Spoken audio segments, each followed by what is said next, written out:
Hi, welcome to Literaturely. A podcast about teaching literature. I'm Margaret Mock. And I'm Paige Wallace. It's the end of season 1. Yeah, which feels so strange to say out loud.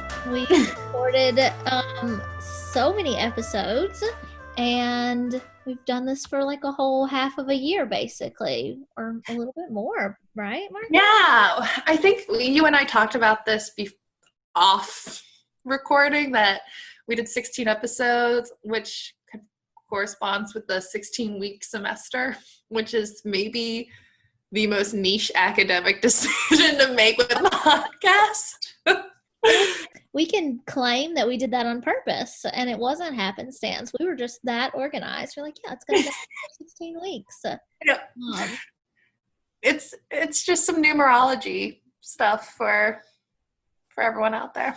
Yeah. So, maybe we're gonna chat just kind of about what we gained from doing this these last few months, and what our plans are for next season, and then also what our dream literature pedagogy course would look like.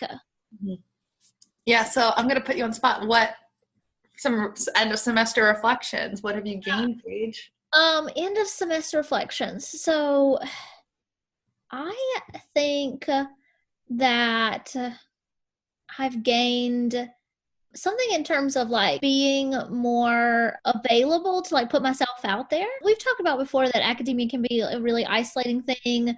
Imposter syndrome keep you from, I don't know, not to be super cheesy, but taking the shot, right? Mm-hmm. And so this has been a really sort of fun, rewarding, but also scary kind of thing, because we're putting our ideas out there for better or worse. And I think I've gotten more comfortable with that. Yeah, but the idea of like brainstorming as a community rather than trying to make it perfect behind closed doors, and then hearing it. I feel like we have done a lot of spitballing on record. I like that. I didn't think of it that way. I was really thinking about it in terms of teaching. So I like that you took it that way, because it does make me realize that this podcast has made me think a lot more about the digital humanities. Like, I thought that I was someone who was already interested in it, but doing this and thinking about how academia enters the digital world, not just like as a digital project, but how do we have these discussions, these networks, I've been thinking a lot more about, and I don't have anything smart to say about it yet, but it's just really made me think about how academia is going to transition to the 21st century, which I think has also been compounded by the fact there's a pandemic, which has moved us all online. Yeah, and that's like one of the asides to this, is that we've had this standing meeting, we've had these commitments to do something, and that's been really helpful during this time where you're not always going to campus, you're not always seeing people, and that also has been very important to me. Yeah, I don't see coworkers right now. Like, I am teaching and all of that, but campus is a ghost town because of everything. And so I realized I was so used to having academic conversations like in the hallway, like, hey, what are you doing like right now? What projects are you working on? Blah, blah, blah, blah. And I see those happening on Twitter, but just because of like word counts, it's not the same sort of interaction. So it's been nice to have at least one person to just geek out with and be like, that sounds so cool. Yes. That's like, tell me more. Yes, I agree. It is a nice reminder that all of this is like a community, that ideas don't exist in vacuums. They don't come out perfect. Yeah. Have we talked about this before? I just was talking about it with one of my students, which is Wise in My Brain, that I can't remember if he's a writer or researcher or what, but he talks about how computers have increased that perfectionism, that expectation of perfection off the bat, because it's so easy to delete your mistakes. So you never have to sit with them. And so like in terms of writing, you start writing, and when you feel like you're getting off track, you're not doing it just right, you delete it, rather like with handwriting it or even a typewriter. you sometimes are forced to go ways you didn't anticipate and return later. And it's been making me think a lot about that too, like how, like on one hand, how do we enter the digital sphere, but also like how do we not have these expectations of perfection off from the outset?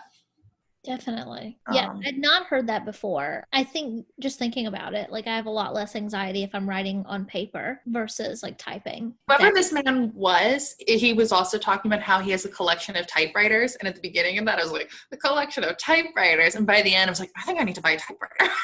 Like, the last thing I need is more stuff. But maybe you need a typewriter. I might need a typewriter. I think Andrew would lose his mind if I was click-clacking away all day. Click, click, click, click, click, click. I can be a violent typer just like with my computer, you know, when I'm really busy. So I feel like I would be very loud with a typewriter.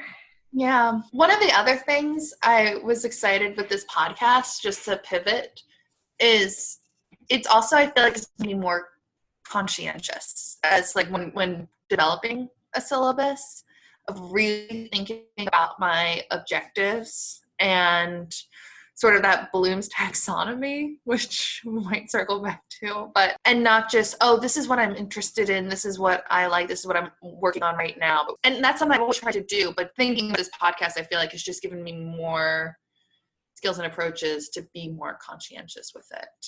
Yeah, and I think also it's, in a way, made me, like, there's like a slowdown process, right? Where like in the sort of like craziness of grad school or the craziness of teaching 4 classes or 5 classes or whatever, you're like, you know, you're churning out a syllabus and it is something you've maybe been thinking about for a while or working on, but really a lot of times you're doing that like in the weeks before classes start. And for me, I didn't have, like, I might have some notes, but I didn't have any sort of like real like works in progress, things to return to. And so I think that like even just being able to use our ideas as resources later, right? So that I can remind myself, like, yeah, I wanted to teach something on William Faulkner. What was I talking about then when we were doing it? And it's a slower, like less hectic process, I think, in some ways. Yeah, because I think that's something our students don't realize is that, one, we mostly don't get a lot of control over what classes we get to teach as like junior instructors and stuff, but 2, we often don't find out until a month or so before we're teaching them. And sometimes that can change. Like I've been prepping for classes that may or may not happen this spring. That it depends on student enrollment. It depends on a lot of other strange things. So yeah, that last minute turnaround makes it a lot harder to be conscientious and thorough. Yeah. So was there anything else you wanted to talk about like that you got from doing this? I'm sure, but I can't think of it. How about you?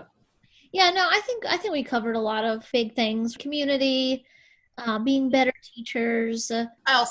It's just been a good reminder of we are both talkers. Like that question, do you have anything else you want to say? I'm like, well, always, but because I need to say. Yeah, so I mean, that's why we said, you know, we were originally going to add this episode to the end of the evals, the last evals episode. And I'm like, you know, that'll be really long because even if we shoot for 20 minutes, it's not going to be 20 minutes. Well, it's always a lot to say. Yeah, but you know what? We're not apologizing for that. We're fine with it. No, I'm really, really excited though for season 2. I feel like we've gotten our feet wet. We've figured out what we like doing with this, what maybe we won't repeat, but and as you said in the beginning, I've just gotten more comfortable. Like I didn't expect it to be so scary the first few episodes of like we were in that nice little bubble. I can't remember if we've ever mentioned in the episodes themselves about our recording process, but we recorded the first few episodes before uploading them just to make sure we could be consistent with them. And it was so fun. And then uploading them was like screeching brakes. So like, what are we about to do? But season 2, at least for me, that anxiety is sort of gone. And it's just now, I'm really excited to have fun with it. Yeah, I agree 100%. I definitely don't have that anxiety anymore. And I'm excited for season 2 also. I think we've got some like fun ideas. I always think we have fun ideas though. So, do we want to shout out some of the things we're gonna cover? Yeah. I mean, maybe the first one is we want to talk about flipped classrooms because we're both working on flipped classroom models for the spring in our comp classes. So we want to think about that in a literature class, which might be really relevant to people teaching hybrid in the spring. Yeah.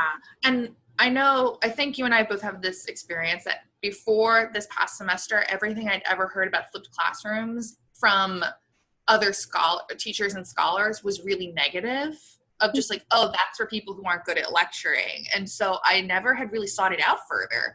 But after this fall, you and I talking about it more and doing some exploration, I think I'm really excited to dive into it. So if people who are listening have maybe not heard the best things about flipped classrooms, maybe we can change your minds in season 2.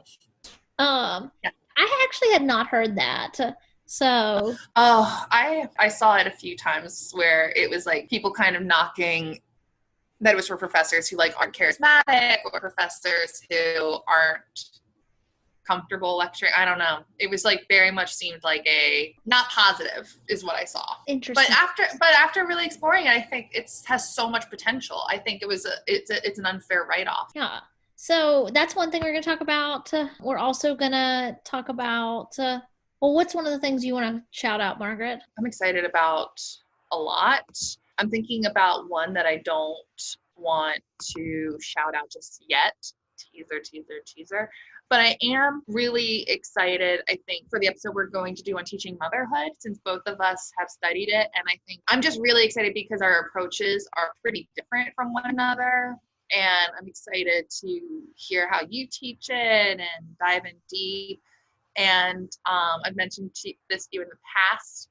Whenever I present about motherhood or teach about motherhood, I'm always asked, like, so how are your kids? I don't have any children. And like, motherhood is not an issue just for moms. Like the way we as a culture and as academia really dismiss mothers and the way we erase mothers from the literary canon is crazy, especially with everything we've seen, like with the Me Too movement, with like discussions about feminism and working moms, and it still feels like it's something so overlooked. So I'm really excited for that episode. Yeah, I'm excited for that one too. I am a mom, so yeah. But so we barely allow you in academia. Yeah. I have comments, but I'll keep them to myself. So yeah, I'm also excited that we've planned to have like a few more guests next semester or next season. Obviously, just like the 16 weeks, every season lines up with a semester. So yeah. I kind of like calling them semesters instead of season. Do we do that semester one? Or is that just like two? Too gimmicky? I don't know. Okay. We'll sit with it. We can sit with it between semesters. Yeah. So let's talk about our dream literature pedagogy course. Yeah. So all semester, all season, we've been talking about what's our dream course, giving out different dream courses. And we figured we should wrap up not with our dream course, but our dream pedagogy course to really think about, well, okay, with all this discussion about teaching, like how would we teach lit teaching? And the thing I kept coming back to as I was ruminating over this was ethics. I think there is such a lack of talks about ethics when it comes to being an authority figure in a classroom. We get like it's always student focused, of like your student shouldn't plagiarize, your student shouldn't do this, and there's less discussion about the role of the instructor or what sort of conversations to have in the classroom. Like I was even thinking like you could talk like focus on the ethics of research, the ethics of representation. So how do you build an ethical reading list for your class? And not to say like, oh, you have to censor. Like I think I definitely teach books that I don't stand by the politics of them, but they're in a larger framework. And the ethics of like citation and beyond plagiarism. And so I was thinking, like, I think I mentioned this essay before because I love it, but like really grounding it in Sadia Hartman's Tale of Two Venuses. Yeah. And thinking of some other texts, but yeah, I think I'd want my literature pedagogy class to be class on the ethics of teaching in a lot of ways. I really like that. I think it also sets up nicely, just thinking about like some of the questions or problems you face when you first start teaching and you first start teaching literature classes, and like, how do I manage? How do I balance? What are the right questions to ask? And I think like focusing on ethics sets you up to start asking the right questions. Does that make sense? Yeah. And like, how do we break the cycle of toxicity? Like, not that all of academia is toxic, but there are toxic behaviors, and a lot of times we continue them just because it's all we know. That it's like, well, this is how I was taught. So I think just to present other models so you don't get a syllabus of just the same straight dead white men that have always been taught.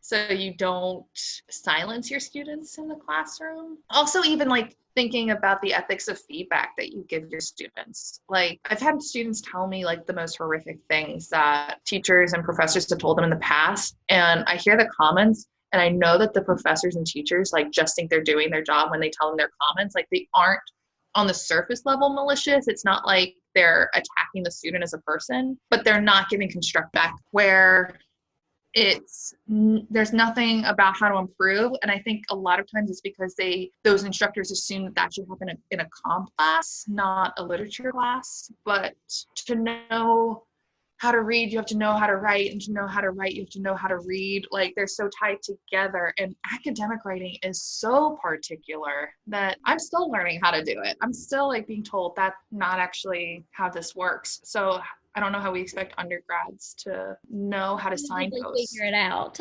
Yeah, that was a bit of a rabbit hole. But what about you? What have you been thinking for?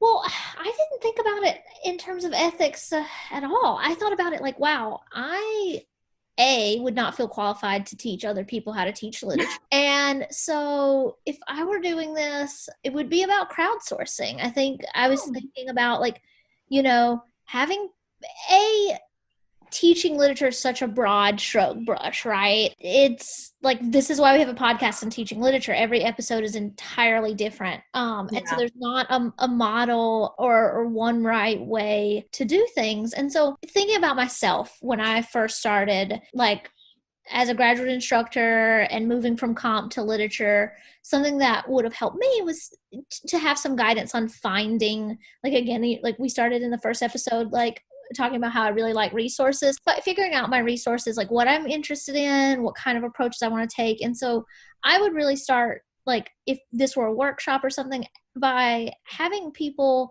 come up with their own list of sources, right? An annotated bibliography of everything you need, and then doing some sort of crowdsource assignments where we have a Google Doc and people put all of the data, like the syllabus banks that they find online, and sort of normalizing that no one's starting from zero, and that people are finding like people that have done it before them and taking some from that and making it their own. And you're reaching out to people who've taught the same classes as you to see what their syllabi look like, and so on and so forth.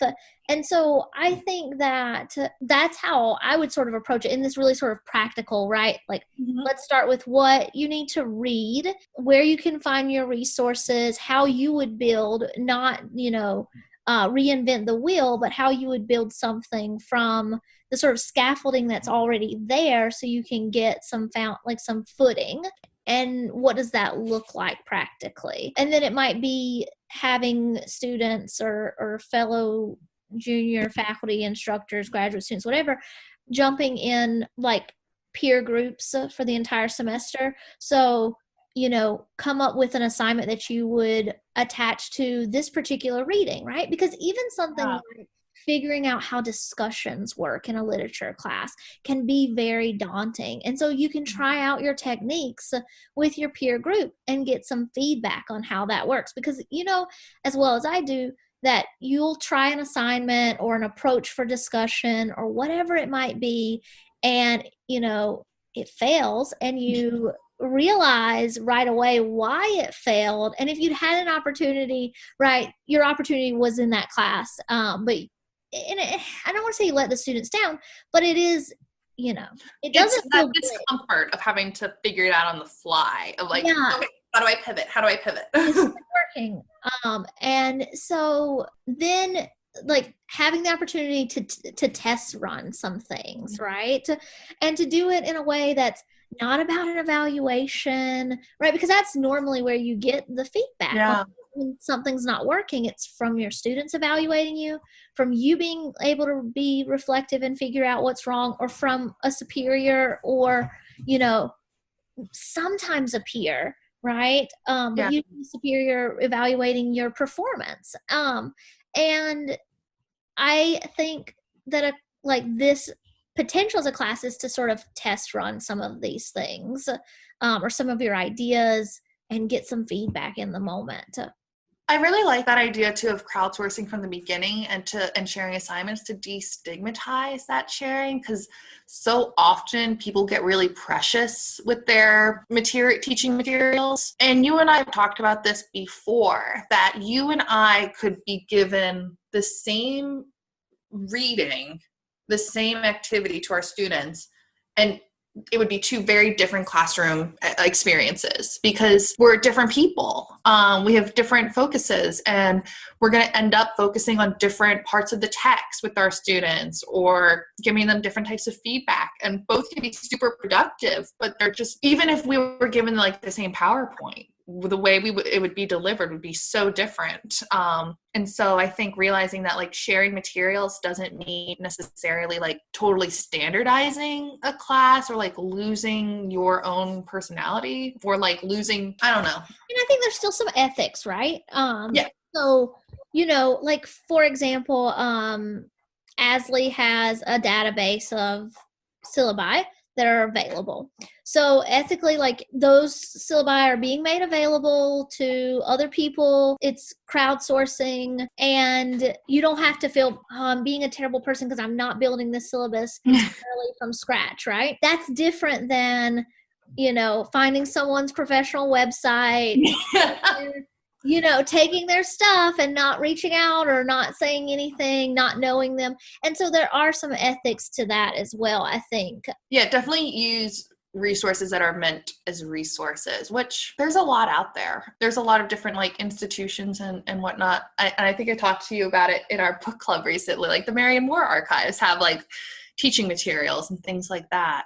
That was one of the things too, when I was working on my dissertation and having to reach out to get permission for like copyrighted material, like from archives and whatnot. I was reaching out to the people who were directly connected to these writers, a lot of like family members. And the responses for quite a few were, oh my gosh, I just love it when people talk about my mom's work. Like, yes, please share that. There are people who are excited and enthusiastic to have these materials shared. And like, you can, that's not an example of like easily finding it, but they're there and available, and people are really excited to share their passions. And so. Right. And also, like, again, the ability to build community, right? Because it's flattering if someone finds your syllabus on your website and then they email you and say, hey, I saw this. I really like what you're using. Do you mind if I use it as well? And then usually you have someone that is also, excited about the same things that you're excited about. On the flip side, I was once at a conference where I saw someone's name on a panel. I was like, oh, I teach her article to my students like every semester. I was so excited. And I was a creep because we were in the bathroom at the same time and washing hands. And I'm like, are you so-and-so? I teach your work every semester and my students love it. And she was like excited because she's like, you never hear when your articles or essays or books are taught in a class. So it's like when you do academic writing. So, but I was like, afterwards, I was like, maybe don't geek out in a bathroom, Margaret. Like, pick a better time and place. Do it on a podcast. Yeah. And so for me, as someone that, I don't love compliments. They make me feel incredibly uncomfortable. And so, like, if you send me something via email, I'm like, okay. But if I had to talk to you about it in the bathroom, I'd be like, oh, okay, yeah. Please leave me alone. It was very nice. But like thinking about like letting people know, not just when you maybe use their course materials, but also like if you're using their scholarly materials, that's especially I feel like I've been seeing lately like more people popping in on Zooms. Like, oh, if you're teaching my article, if you're teaching my essay, I'm happy to talk to your students. Where if you do that sort of reach out, like that could be cool. Oh, going down a rabbit hole now. I'm like, oh, that would be so fun to do with the critical response. Like have students like write flash essays to a scholarly article, but then have like that sort of conversation with them. So that way they come to the class prepared ahead of time with thought. That would also teach them like, how do you talk at conferences? Like how do you actually ask questions to the presenters and not just say, this is more of a comment? So I could benefit from that too, probably. Oh, definitely. I don't have the problem of the comment necessarily, but I have the problem of I sit there and I'm just like, that was really smart. Yes, same. I always figure out what my questions are after, like too late, it's over. And I'm like, oh. Yeah, I'm always really impressed by the people who have the thoughtful comments or questions in the moment. And I think though that's largely because that's not taught in literature classrooms. Like if we're talking about literature pedagogy, like really teaching students how to engage, not just with the literature, but with the criticism and thinking of it as a discussion and not just as something they are meant to absorb and regurgitate. Right. Yes, definitely. It's exactly that, engaging with the criticism ourselves. That another episode Paige and I are having in season 2 is sort of like a book club, I guess. That the anthology approaches to teaching Atwood's The Handmaid's Tale and other works. It was published in 1996.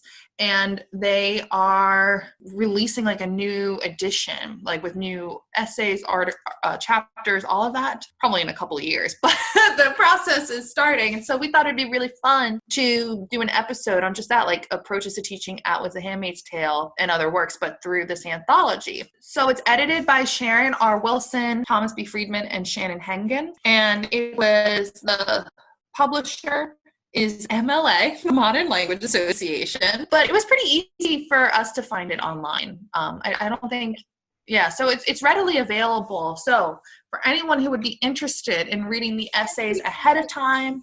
It's pretty inexpensive also. Yeah, because it's been out for a while, so you can get a used copy. My copy is used. I believe there's not too many markups, but there are some, which is always exciting. But yeah, so for anyone who wants to read them, absorb them, and kind of read along with us. We want to make sure you have time to get your hands on a copy, and we'd love to hear your thoughts on it. So we'd love to include emails, tweets, all of that in the episode where we discuss it. So please feel free to share your thoughts with us once you read and digest. It's going to be, I think, like our last episode of next season. It'll you have plenty of time. I think we're gonna post it in August. Yeah.